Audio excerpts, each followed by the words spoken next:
Haleluya, puji Tuhan, kembali lagi di program Berkat Pagi GPD Immanuel Garut.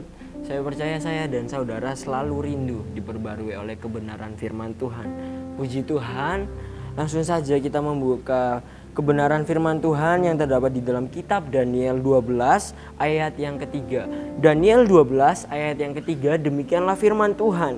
Dan orang-orang bijaksana akan bercahaya seperti cahaya cakrawala, dan yang telah menuntun banyak orang kepada kebenaran seperti bintang-bintang tetap untuk selama-lamanya. Saya ulangi, dan orang-orang bijaksana akan bercahaya seperti cahaya cakrawala, dan yang telah menuntun banyak orang kepada kebenaran seperti bintang-bintang tetap untuk selama-lamanya. Puji Tuhan, kebenaran firman Tuhan pada saat ini berjudul hidup di akhir zaman. Judul firman Tuhan pada saat ini adalah hidup di akhir zaman. Di dalam pasal 12 ini menjelaskan tentang akhir zaman. Ayat ini menjelaskan tentang apa dan bagaimana cara hidup di masa akhir zaman. Apa dan bagaimana cara hidup di masa akhir zaman. Dan bagaimana buah dari apa yang kita lakukan di akhir zaman. Saudara yang dikasihi oleh Tuhan.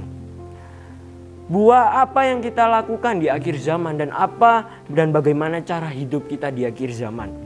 Mengapa Daniel menuliskan semua itu, menuliskan kitab Daniel ini? Karena nantinya di mana akhir zaman akan ada yang namanya suatu pemurnian, suatu pengujian, suatu pemisahan di mana bagaimana orang yang benar-benar setia di hadapan Tuhan, bagaimana orang-orang yang benar-benar percaya kepada Tuhan, taat kepada Tuhan sampai akhir hidupnya. Di Daniel 10 ayat 12, banyak orang akan Daniel 12 ayat 10, mohon maaf. Banyak orang akan disucikan dan dimurnikan dan diuji. Tetapi orang-orang fasik akan berlaku fasik. Tidak seorang pun dari orang fasik itu akan memahaminya, tetapi orang-orang bijaksana akan memahaminya. Jadi kitab Daniel ini, mengapa Daniel menuliskan semua itu? Untuk mengingatkan kepada kita untuk bagaimana hidup kita di akhir zaman. Saudara yang dikasihi oleh Tuhan, bagaimana hidup kita pada akhir zaman nantinya? Bagaimana hidup kita pada masa akhir zaman? Yang pertama adalah hidup bijaksana. Yang pertama adalah bijaksana. Bagaimana kita hidup dan bagaimana kita perlu hidup di akhir zaman? Kita hidup dengan bijaksana. Di ayat pokok kita 12 ayat 3, dan orang-orang bijaksana akan bercahaya seperti cakrawala. Hidup yang bijaksana, di mana Daniel dalam masa hidupnya, Daniel adalah orang yang bijak. Daniel adalah orang yang bijaksana dalam memelihara apa, saudara? Bijaksana dalam hal apa, saudara? Daniel bijaksana dalam memelihara imannya. Daniel berbijaksana dalam tingkah lakunya, dalam hatinya. Bahkan Daniel bijaksana untuk memelihara komitmennya kepada Tuhan.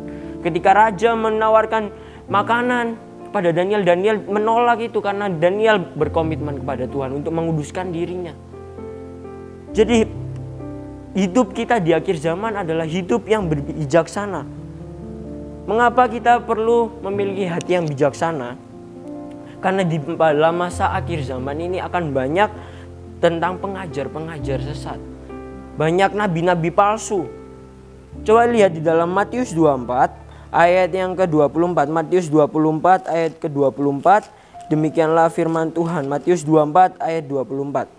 Sebab Mesias palsu dan nabi-nabi palsu akan muncul, dan mereka akan mengadakan tanda-tanda yang dahsyat dan mujizat-mujizat, sehingga sekiranya mungkin mereka menyesatkan orang-orang pilihan juga. Ini adalah bagaimana akhir zaman kita. Akhir zaman ini akan ada namanya pengajar-pengajar sesat, nabi-nabi palsu yang dapat menggoyahkan iman kita. Banyak di akhir zaman ini yang akan menggoyahkan iman kita. Jadi kita perlu hidup yang bijaksana, kita perlu hidup yang bisa memilah mana yang baik, mana yang buruk, mana yang benar, mana yang salah. Dan yang pasti kita berlandaskan oleh kebenaran firman Tuhan, saudara yang dikasihi oleh Tuhan. Dari itu, perolehlah hidup yang bijaksana di hadapan Tuhan. Di dalam hidup kita, di dalam akhir zaman ini. Bahkan Musa berkata, doa Musa di dalam Mazmur 90 ayat 12 berkata, ajarlah kami menghitung hari-harimu Tuhan, agar kami memperoleh hidup yang bijaksana, memperoleh hati yang bijaksana. Musa menjelaskan, berdoa kepada Tuhan, ajarlah kami menghitung hari-hari kami, agar hati kami beroleh bijaksana. Pentingnya kita hidup memiliki hati yang bijaksana, hidup yang bijaksana di dalam Tuhan. Jika kita lihat di dalam Matius 25, bagaimana pasal ini menjelaskan tentang gadis yang bijaksana dan gadis yang bodoh. Gadis-gadis yang bijaksana dan gadis-gadis yang bodoh. Gadis yang bijaksana menceritakan tentang bagaimana gadis itu membawa suatu pelita dan minyak. Suatu pelita dan membawa suatu minyak. Dan gadis bodoh membawa pelita saja tetapi tidak membawa minyak. Tidak memiliki minyak. Di dalam perikop ini menjelaskan bagaimana mereka berdua, dua gadis ini akan membawa suatu minyak, pelita dan minyak untuk kepada tuannya dan menunggu tuannya datang kembali, datang pulang. Namun kita tahu bersama bahwa gadis bodoh itu lalai. Gadis bodoh itu tidak memiliki suatu kesiapan. Dia hanya membawa pelitanya saja, tidak membawa minyak. Tidak memiliki minyak sehingga apa? Pelitanya padam. Dan akhirnya gadis ini tidak dibukakan pintu oleh tuannya. Bahkan tuannya berkata, "Aku tidak mengenal engkau. Aku tidak mengenal engkau." Apa yang dimaksud di dalam semua ini? Bagaimana gadis bodoh dan gadis bijaksana ini mengajarkan kepada kita bahwa kita harus siap sedia, harus memiliki hati yang siap sedia di dalam Tuhan. Apa yang harus kita lakukan? Ya, di dalam 1 Timotius 4 ayat 16, 1 Timotius 4 ayat yang ke-16, demikianlah firman Tuhan. 1 Timotius 4 ayat 16, "Awasilah dirimu sendiri dan awasilah ajaranmu, bertekunlah dalam semuanya itu. Karena dengan berbuat demikian engkau akan menyelamatkan dirimu dan semua orang yang mendengarkan engkau." Awasilah dirimu dan awasilah ajaranmu. Adalah bagaimana kita mengawasi diri kita dan mengawasi ajaran kita, memegang firman Tuhan itu dalam hidup kita. Tidak terpengaruh oleh dunia ini, tidak terpengaruh oleh pengajar-pengajar sesat, nabi-nabi palsu, ajaran yang sesat menggoyangkan iman kita. Saudara yang dikasihi oleh Tuhan. Dan kita bertekun dalam semua itu. Kita bertekun dalam semua itu.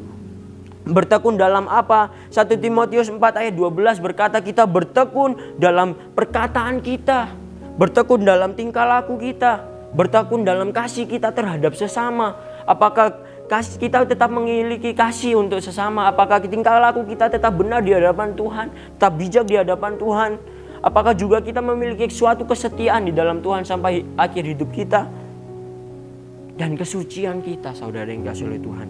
Sehingga apa? Sehingga kita memperoleh hati yang bijaksana. Sehingga kita adalah orang yang bijaksana. Yang kedua adalah bercahaya. Yang kedua adalah bercahaya. Selain kita memiliki hidup yang bijaksana, kita harus memiliki hidup yang bercahaya. Daniel 12 berkata ayat pokok kita, "Dan orang-orang bijaksana akan bercahaya seperti cahaya cakrawala, dan yang telah menuntun banyak orang kepada kebenaran seperti bintang-bintang tetap untuk selama-lamanya." Jadi bercahaya. Di dalam masa akhir zaman ini kita perlu yang namanya bercahaya, saudara.